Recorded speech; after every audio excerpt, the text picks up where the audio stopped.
Və həmçinin biz görürük ki, baxın, necə Allah subhanahu wa ta'ala özü barədə danışır, deyir, وَإِذَا سَأَلَكَ عِبَادِ عَنِّي فَإِنِّي قَرِيبٌ. Qullarım səndən, mənim barədə soruşsalar, mən onlara yaxınım.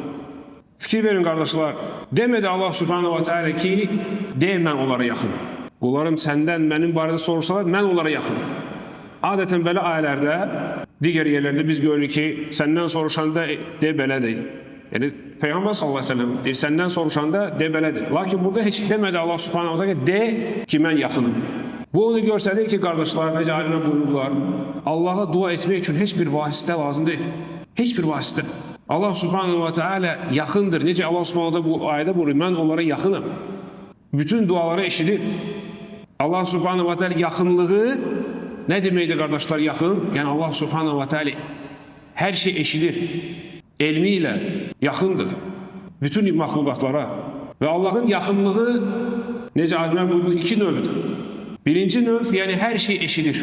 Bu hər bir insana aiddir. Allah subhanahu hər bir insana yaxındır ki, onu eşidir, bilir, görür. Və həmçinin var xüsusi yaxınlıq. Bu da Allah subhanahu wa ta'ala'nın sevgili qulları üçün, möminlər üçün Allah xüsusi yaxındır. Yəni o mənada ki, onların dualarını qəbul edir, onları qoruyur, onları müvəffəq edir.